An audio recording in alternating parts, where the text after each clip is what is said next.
देखिए जी, ये हमने यहाँ पे कुछ यादें जो हैं वो हमेशा के लिए रख दी हैं। बहुत बच्चे आते हैं, देखते हैं इनको और प्रेरित होते हैं।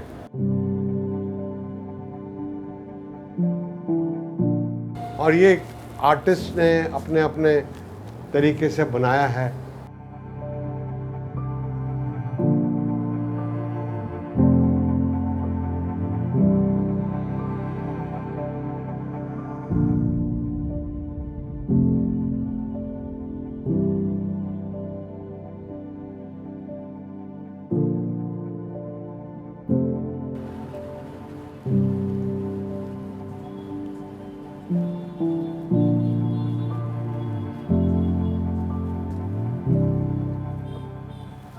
आए हमने जो है ये विजयंत का कमरा, और यहाँ पे हमने उनके लगाए हुए कुछ, उन्होंने जीते हैं मेडल्स। ये runner up cadet, best cadet in IMA first term, और ये है वाटर पोलो में गोल्ड मेडल। ये सिल्वर मेडल है, ये गोल्ड मेडल है। ये उनके कोर्स ने ना हमको बुला के इस बार ये गिफ्ट दिया है, जो हमें बहुत बहुत करीब है। ये गिफ्ट हमारे दिल के 25वें साल में उनके। ये है जी उनका कमरा, और ये उन्हीं की हाथ से बनाई हुई कई चीज़ें लगी हुई हैं।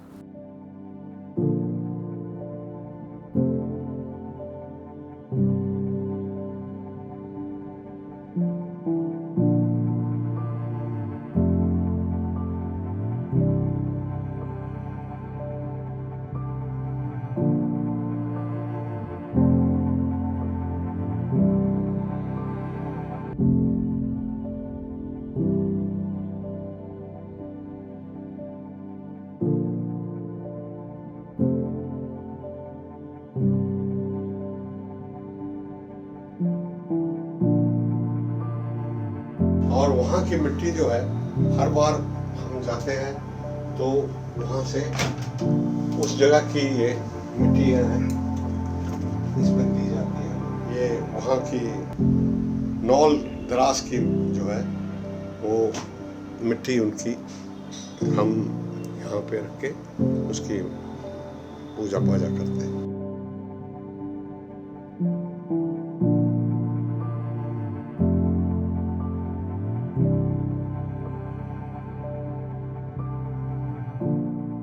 ये हमारी 4 पुश्तें हैं जी। विजयंत, मैं, मेरे पिताजी और मेरे दादाजी, तो ये चारों पुश्तें हैं जिनसे विजयंत को प्रेरणा मिली।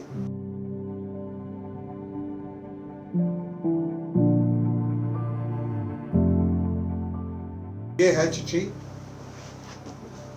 जब वो उनकी सिलेक्शन हो गई थी तो ये चिट्ठी हमने प्राप्त की कि आप सेलेक्ट हो गए हैं और आप कृपया IMA में पधारिए और वहाँ पे आपकी ट्रेनिंग स्टार्ट होगी। Dearest Papa, Mama, Birdie and Granny, by the time you get this letter, I will be observing you all from the sky, enjoying the hospitality of Apsaras. I have no regrets. In fact, even if I become a human again, I will join the army and fight for my nation. My assault party has 12 chaps. Best of luck to all of you. Live life king size. Yours, Robin. कई बार मैं सोचता हूँ कि जब उन्होंने ये लिखा होगा Yours, Robin, तो उनको कितनी दुख हुआ होगा, कितना मुश्किल हुई होगी ये लिखने में।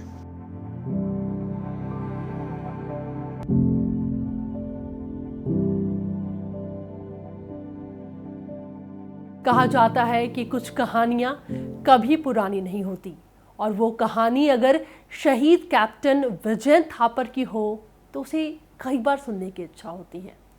देखते देखते 25 साल हो गए करगिल को, और अगर कैप्टन विजयंत थापर के बारे में बात करनी हो तो उनके माता पिता से ज़्यादा ख़ास कौन हो सकता है। आज हमारे इस कार्यक्रम में मौजूद हैं उनकी माता जी तृप्ता थापर जी, उनके पिताजी सेना से retired colonel V N Thapar. Ma'am, sir बहुत बहुत स्वागत है। मैम मैं आपके साथ में शुरू करना चाहूँगी। हम बात करेंगे विजयंत के बारे में, क्योंकि मैंने कहा कि ऐसी बहुत सारी कहानियाँ हैं, हर बार आपसे बात करते हैं तो कुछ नया लगता है। आपने एक इंटरव्यू के दौरान ये कहा कि एक बार आपको विजयंत फ़ोन करते हैं और कहते हैं कि अभी अभी मैं 32 गोलियों से बचकर निकला हूँ। क्या थी वो स्टोरी? उस समय ये बात है फरवरी मार्च के 1999 की, जब उनकी पलटन 2 राजपूताना राइफल्स कुपवाड़ा में थी। तो वो, जैसे हम सबको पता है कि वो एरिया ऐसे हैं जहाँ पे टेररिस्ट का, कह भी सकते कि टेररिस्ट के डेन हैं ये बिल्कुल। तो वो उस एनकाउंटर के लिए जो है अपने सोल्जर्स के साथ गए थे, जो उन्होंने वहाँ पर फेस किया, टेररिस्ट को भी मारा भी, भगाया भी, लेकिन उस दिन उसके ऊपर काफ़ी गोलियां चली थी। तो उसने आकर मुझे फ़ोन किया और बताया कि मामा आज मैं 32 गोलियों से बचकर आया हूँ। तो मैंने कहा बेटा थोड़ा सा ना तुम केयरफुल रहा करो, ऐसे नहीं। तो कहता नहीं मामा, अभी वो गोली बनी नहीं है जो कभी लगेगी, वो गोली अभी नहीं बनी है। तो लेकिन ऐसे है कि वो गोली मैं सोचती हूँ वो बन चुकी थी। बाकी हुआ क्या उस दिन वो कर्नल थापर को पता है। सर क्या हुआ था? मैम ने आपको ये स्टोरी बताई, इंसिडेंट बताया कि अभी विजयंत की कॉल आई हाँ थी, तो फिर आपका रिप्लाई क्या था? तो मेरा तो पक्का जो सोल्जर का रिप्लाई होगा वही था। और मैंने ये उनको बताया, विजयंत को ही बताया था कि आप जब इस तरह के इंटेंस एनकाउंटर के अंदर होते हो जी। तो आपकी पूरी जो सोचना की शक्ति है पूरी फोकस्ड होनी चाहिए। वो व्यर्थ की बातों के ऊपर नहीं जानी चाहिए, क्योंकि छोटी सी गलती वहाँ पे बड़ी महंगी पड़ सकती है। इसलिए आपका पूरा ध्यान और तवज्जो जो कार्रवाई हो रही है उसके ऊपर होनी चाहिए, ना कि आप उस कार्रवाई से हट के किसी और चीज़ के बारे में सोचना शुरू करें, जैसे कि आप ये गिनती करने लगे हुए हैं कितनी गोलियां चली। ये तो एक फादर वहाँ पर, एक फादर होने के नाते नहीं बात कर रहा था, एक सैनिक होने के नाते बता रहा था कि आपको वहाँ पर क्या करना है। जी, एक सैनिक और एक इंस्ट्रक्टर होने के नाते, क्योंकि मैंने बहुत वायर्स को पढ़ाया है, सिखाया है, और हमें पता है कि वो एक क्षण होता है बस, अगर आपने गलती कर दी तो उसका भुगतान बहुत हैवी होता है। कर्नल थापर, आज भी जब उस बात को आप याद करते हैं जब विजयंत ने कहा कि अभी वो गोली नहीं बनी, लेकिन जब करगिल की बात आती है तो मन में वो टीस है कि जैसे कि मैम ने कहा कि कहीं ना कहीं कुछ होनी थी जो तय थी पहले से। बिल्कुल, मैं भी यही समझता हूँ कि जिस तरह से आपकी लाइफ तय की गई है उसी तरह से होगा, कोई उससे अलग नहीं हो सकता। बाकी जहाँ तक गोली बनने का सवाल है वो तो कहने की बातें हैं, गोलियां बनती हैं, लगती हैं, दुश्मन चलाता है, हम चलाते हैं। मतलब ये है कि दुख जो है जी।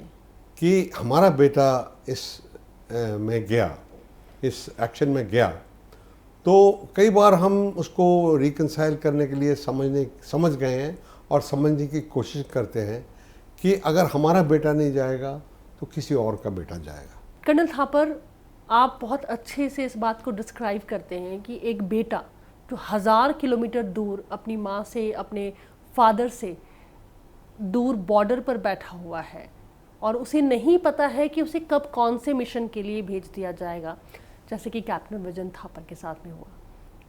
किस तरीके की सोच होती है, कैसी साहस एक माता पिता कैसे लेकर के आते हैं अपने आप में? देखिए, पहली बात है कि माता पिता को उनका बेटा क्या कर रहा है आमतौर पर पता ही नहीं होता, क्योंकि वो कहीं पे है, कम्युनिकेशन है नहीं, मोबाइल उस समय पर नहीं थे।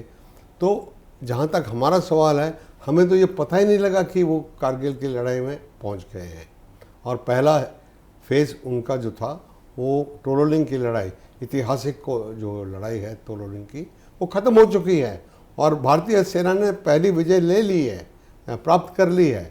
ये हमें पता ही नहीं था। लड़ाई के बाद में वी-सैट एक टेलीफोन था वहाँ पे, उससे उन्होंने इनकी अपनी माताजी से बात की और बताया कि उन्होंने उनकी विजय हुई है और क्या क्या नुकसान हुआ है। मेजर गुप्ता, विवेक गुप्ता, वो शहीद हो गए हैं और कई और शहीद हो गए हैं। और अब कुछ और इनको बताया कि अखबार संभाल के रखना, जब मैं वापस आऊँगा मैं पढ़ूँगा ये अखबार। तो ये बात है कि पता नहीं होता, और उसमें जब पता लगता है तो बहुत देर भी हो जाती है कई बार। जब पता लगता है, जैसे कि जब दूसरी हमले के लिए जाना था उन्होंने, तो हमने यहाँ से उनको एक डब्बा मिठाई का भेजा, मैंने उनको एक चिट्ठी लिखी और दोनों चीज़ें वापस आ गई, क्योंकि बहुत देर हो चुकी थी, वो शहीद हो चुके थे जब तक ये सामान वहाँ पहुँचा। तो ये है कि हमें पता ही नहीं लगता बातों का, क्या वहाँ पे क्या हो रहा है और कैसे हो रहा है। तो जब पता लगता है, सारी कहानी दर्द की, जो दर्द होती है, जो पीड़ा होती है, वो उसके बाद में शुरू होती है। तब तक तो हमें किसी को पता ही नहीं था कुछ क्या हो रहा है क्या नहीं हो रहा। तृप्ता जी, कैसे एक सैनिक को आप कैसे डिस्क्राइब करेंगे, क्योंकि आपने तो घर में 4th जनरेशन के विजन थे, और कैसे परिभाषित करती हैं आप? सैनिक का ऐसे है कि कोई भी बच्चा, कोई जीनियस पैदा नहीं होता, कोई साइंटिस्ट पैदा नहीं होता, कोई इंजीनियर पैदा नहीं होता, और एक कोई सच्चा देशभक्त नहीं पैदा होता। उसको किस तरह से उसके पेरेंट्स उसको कैसे पाल पोस कर बड़ा करते हैं, क्या उसको संस्कार देते हैं, क्या उसके अंदर वैल्यूज़ देते हैं, उस चीज़ पर डिपेंड करता है। तो हमारे घर में जैसे 4th जनरेशन था विजन थापर, तो हमारे जो घर का जो एनवायरनमेंट था वो बिल्कुल देशभक्ति से ओतप्रोत था। देशभक्ति की जो थी उसके अंदर कूट भर दी गई थी, कूट कर भर दी गई थी। क्योंकि एक फौजी एनवायरनमेंट में हमेशा आप अगर कोई बिजनेस फैमिली है, कोई पैसे वाले हैं, तो उनका हमेशा ये रहता है कि बेटा तू बड़े होके ना पैसा कमाना है, चाहे जैसे मर्जी कमाओ।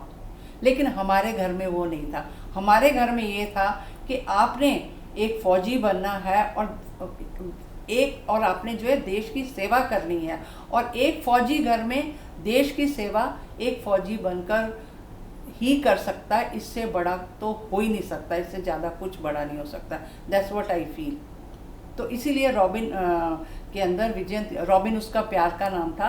तो रॉबिन के अंदर जो है ये चीज़ इतनी ज़्यादा बैठ गई थी, बिकॉज हर बार जब कोई बात होती थी तो उसके मुंह से हमेशा निकलता था इंडिया फर्स्ट, इंडिया फर्स्ट। तो मैंने कहा रॉबिन क्या तू इंडिया फर्स्ट करता था? कहता no, I will prove it. And finally विजन ने उसको प्रूव करके दिखा दिया। एक सोल्जर के लिए सबसे अच्छी मौत क्या हो सकती है कि जब वो बैटलफील्ड में वो खड़ा है, हाथ में उसके पिस्टल है, सामने दुश्मन खड़ा है, और जो उसको टास्क दिया गया था वो उसने कंप्लीट कर लिया है। लेकिन अनफॉर्चुनेटली आगे से एक बुलेट आता है जो बिल्कुल उसके हेड में लगता है, और वो अपने जो है कॉमरेड, जो उसका साथी है, उसकी बाहों में गिरता है। तो इससे बढ़िया तो कुछ मौत हो ही नहीं सकती।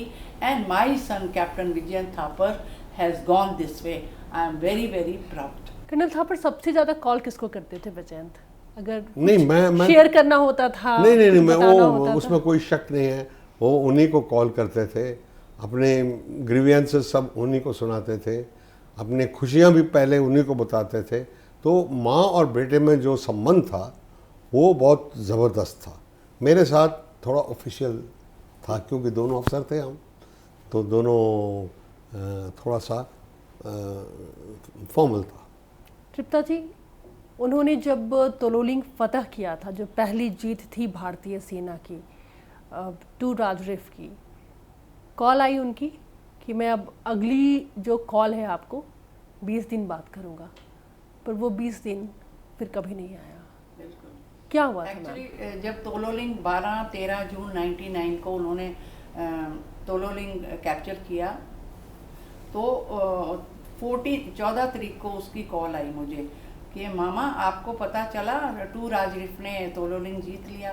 तो मैंने कहा हाँ, मुझे पता भी लग गया और मैंने तुम्हारा नाम न्यूज़पेपर में भी पढ़ लिया। कहते अच्छा अभी ना मैं आपको 20 डेज़ के बाद 15-20 डेज़ के बाद कॉल करूँगा।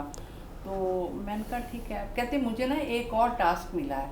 तो टास्क का मतलब थोड़ा सा कुछ समझ भी आया, कुछ नहीं, कि मतलब दूसरा क्या है, but it was second attack. तो सेकंड अटैक जो उसने जब हो गया तो मैं यही कहूँगी कि 20 दिन के बाद उसकी कॉल तो नहीं आई, लेकिन आर्मी हेडक्वार्टर से कॉल जरूर आ गई और उन्होंने कहा कि हम आपको इन्फॉर्म कर रहे हैं कि आर यू प्रिपेयर्ड सम, मेरे बेटे को कॉल आई, छोटे बेटे को, कि are you prepared for some news. तो उसने कहा यस। तो हम आर्मी हेडक्वार्टर से बोल रहे हैं, तो हम आपको बताना मांगते हैं कि आपके जो ब्रदर हैं वो कारगिल वॉर में शहीद हो गए।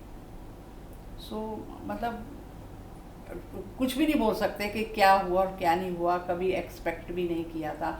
लेकिन उसने ये सेकंड अटैक में जाने से पहले उसने एक लेटर लिखा था, जो उसका बड़ा फेमस लेटर है, लास्ट लेटर। उसमें जो है उसने अपने दोस्त को कहा, उसका फ्रेंड था कैप्टन तोमर, तो उसने तोमर को कहा कि तोमर सुनो, मैं एक ये चिट्ठी लिख रहा हूँ। अब क्योंकि वहाँ से ना आप जो कारगिल जा चुके हैं उनको पता है कि वो क्या हाइट है, दुश्मन कहाँ बैठा था, और दुश्मन पूरी तैयारी के साथ ऊपर बैठा हुआ था कि दुश्मन को ऊपर से सब कुछ दिख रहा था, और उस दिन पूर्णिमा की रात थी, तो ये उसको देख सकता था, और डेथ वाज क्वाइट एविडेंट। वहाँ से वापस आना बहुत मुश्किल था, it was very very tough. तो उसने तोमर को कहा कि मैं चिट्ठी लिख रहा हूँ, और ये लेटर तुम जो है ना, अगर तो वापस आ गए तो फाड़ देंगे, और अगर वापस नहीं आया तो तुमने ये चिट्ठी जो है वो नोएडा में जाके तुमने मेरी फैमिली को देनी है। सो आखिर में वो चिट्ठी हमको कैप्टन तोमर ने नोएडा में ला कर दी थी। लेकिन इम्पॉर्टेंट वो है कि एक 22 साल का सोल्जर ऑफिसर जिसने ये लेटर लिखा, और आप सोचिए कि उसके अंदर जो है उस टाइम क्या चल रहा होगा, लेकिन बिल्कुल नहीं। उसने सिर्फ उसमें ये लिखा था कि बाय द टाइम, जब तक आपको मेरी चिट्ठी मिलेगी तब तक मैं आपको आसमान से अप्सराओं के साथ बैठकर एंजॉय कर रहा हूँ। दूसरा चीज़ which is very very important, जो उसने ये लिखा था कि by the time I have no regrets,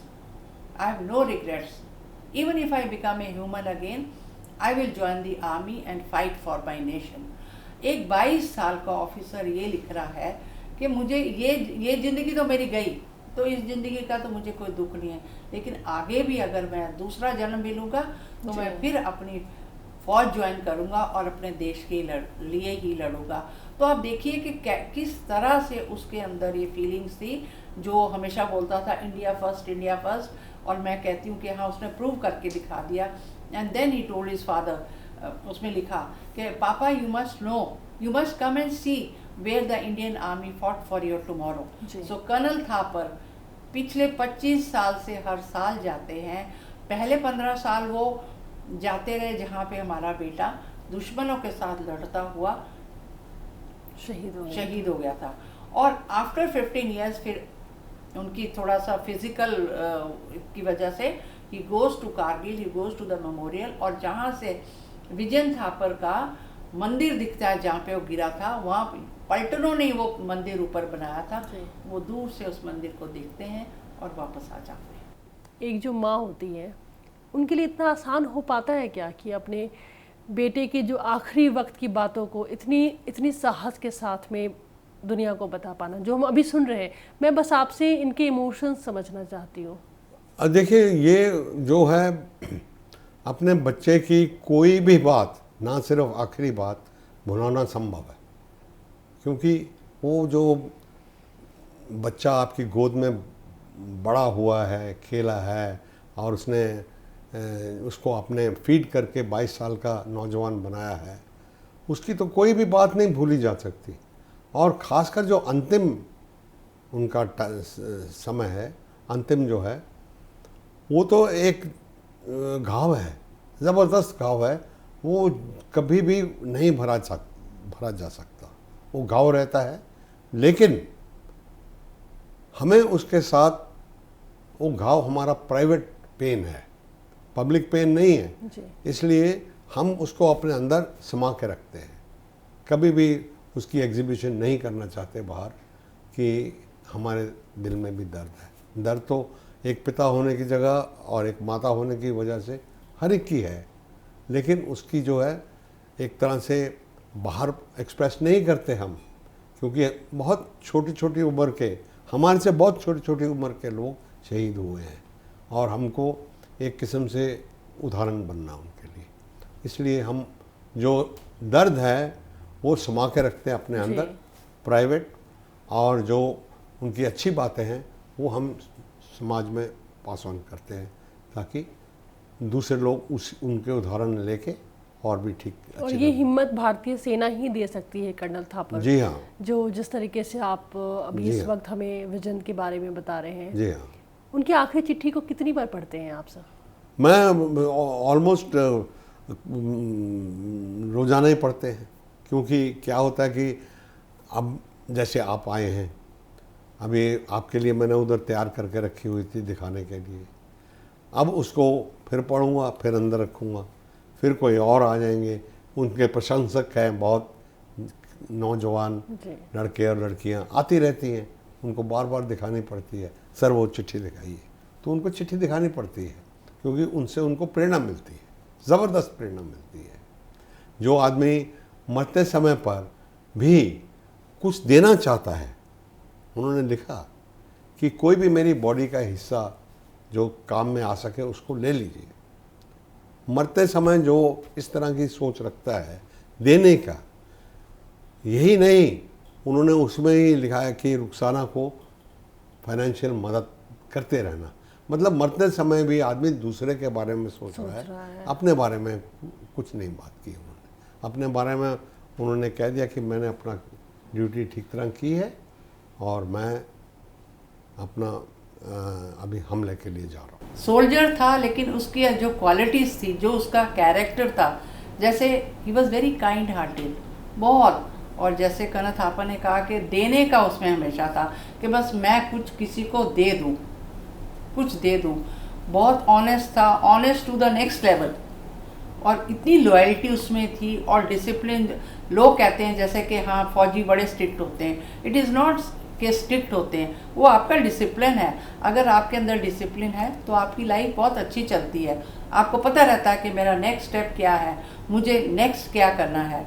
and above all he was a true patriot, एक सच्चा देशभक्त। तृप्ता जी, क्या उम्र होती है आज उनकी, अगर आज होते वो? उनकी उम्र हो जाती 47। लेकिन अगर आप उनको बैठकर याद करती हैं तो क्या उसी दौर में जाती हैं जब आपने उनको पहली बार अपनी गोद में उठाया था? वो चेहरा आपकी आंखों के सामने आता है? बिल्कुल बिल्कुल वैसा ही लगता है वो। और जब वो मुझे लास्ट मिला था 22 साल का, तो तब भी मुझे, अभी भी मेरे को तो 48 में वो कैसा दिखता है, 47 में मुझे कुछ याद नहीं है, लेकिन मुझे तो वो हमेशा 22 साल का ही लगता है। वो 22 साल का ही रहेंगे हमेशा हमेशा, क्योंकि शहीद जो हैं या जिन्होंने अपनी लाइफ सेक्रीफाइस की है देश के लिए, वो तो मरते नहीं हैं, वो वहीं पे रहते हैं। हम भी सोचते हैं कि हमारा बेटा वहीं पे है, ये नहीं सोचते कि वो नहीं है, वहीं पर है। कर्नल थापर, उनको गाने का भी बहुत शौक था जी। कुछ रिकॉर्डिंग्स हम उनके सुन रहे थे, और जी। ये, और देखिए कि संयोग भी क्या है कि गाने की लाइन भी थी कि चलते चलते मेरे ये गीत याद रखना। हाँ, कभी अलविदा मत कहना। और इत्तेफाक की बात यह है कि जब उनका सामान आया था, हर फौजी अफसर को एक बड़ा ट्रंक मिलता है, ट्रंक होता है एक उनके पास, उसमें आया था सारा सामान, उनके जवान लेके आए थे। उनमें एक बक्सा था इतना बड़ा, और वो बक्से में कम से कम 50 तो होंगे कैसेट्स। बहुत शौकीन थे गाने गुने के। तो ऐसे ही हमने रैंडम एक कैसेट उठा लिया और हमने उसको चलाया। उसके अंदर उनकी ये दोनों गाने रिकॉर्डेड थे। शायद वो भेजना चाहते थे अपने किसी फ्रेंड को, लेकिन भेजा नहीं। और वो हमने फिर जब इस घर में वो बजा तो ठीक इधर बजाया हमने, और ये पूरी जो हमारे चारों कमरे थे वो उनकी प्रेजेंस के साथ भर गए। इतना अच्छा लगा जैसे वो सचमुच यहीं पे है वो गाने। फिर हमने रिकॉर्ड किए और उसके बाद में हो सकता था कि अगर वो हम उसके बाद में हमने सारे 50 के 50 चलाए और कोई नहीं था, बस वो एक था जो पहले हमने उठा लिया। कभी अकेले में ऐसे गुनगुनाते हैं वो आप? मैं सुनता हूँ, बहुत सुनता हूँ मैम आप? बहुत। और मैं आपको ये भी बता दूँ जी। कि मेरी ऑफिस में म्यूज़िक है लगा हुआ, म्यूज़िक सिस्टम, सारे जो काम करते हैं उनके लिए भी। जी। तो उनमें पहले दोनों गाने यही हैं। अच्छा। हाँ, और संदेश ये आते हैं जो उनका फेवरेट गाना था। तो ये 3-4 गाने हैं, उनके साथ हम अपना दिन का म्यूज़िक स्टार्ट करते हैं, फिर पूरा दिन चलते रहते हैं गाने उसमें। ये आपकी जो एक बात है वो बहुत गूढ़ है, लेकिन इसे समझना ज़रूरी है कि आप ऐसा क्यों कहती हैं कि जो तिरंगा है वो इसलिए नहीं लहराता कि हवाएं चल रही हैं। क्योंकि सबको यही लगता है कि तिरंगा जो है वो तो जैसे हमारे घर के बाहर भी लगा हुआ है, तो ये हवा ही इसको लहराती है, हवा की वजह से ये तिरंगा लहराता है। नहीं, ऐसी बात नहीं है। इस तिरंगे को मैं जो सोचती हूँ, और मैं नहीं, हज़ारों माएँ सोचती हैं, हज़ारों लोग जो अपने देश को प्यार करते हैं, और वो सैनिक जिसने इस तिरंगे के लिए ये तिरंगा उसके आखिरी सांस से लहराता है, क्योंकि उस जवान ने इसी तिरंगे के लिए, यही तिरंगा हमारे देश की शान है, और इसकी शान को बरकरार रखने के लिए हमारे सैनिक अपनी जान दे देते हैं। शहादत जो है वो उसका सामना करते हैं और आखिर में उसी तिरंगे में लिपट कर आते हैं। तो इसलिए वो यही कहते हैं कि कभी भी इस तिरंगे को हम झुकने नहीं देंगे। बहुत बहुत शुक्रिया मैम, ऐसी हिम्मत चाहिए सर, ऐसे माता पिता हमारे बीच में हैं और आपसे हमें बात करने का मौका मिला। बहुत बहुत शुक्रिया हमसे बातचीत करने के लिए। और अंत में कर्नल थापड़ जी की बातों से ही इस कार्यक्रम को अंत देना चाहती हूँ। कर्नल थापड़ ने कहा था कि जब बॉर्डर पर खड़े किसी जवान, किसी ऑफिसर के दिल को गोली छलनी करके निकलती है तो 1000 किलोमीटर दूर वो गोली जाकर सीधे उसके बाह को लगती है। अपने आप में सोचिएगा कि ये कितनी बड़ी बात है। आगे भी आप सब देखते रहे संसद टीवी। नमस्कार। वो इतने एनर्जेटिक थे कि टिक के उनको बैठना बड़ा मुश्किल था, हमेशा किसी चीज़ में वो लगे रहते थे। जैसे कि एक रॉबिन चिड़िया है, वो टिक के नहीं बैठती, डाल से फुदकती रहती है, तो इसलिए उनकी एनर्जी देखते।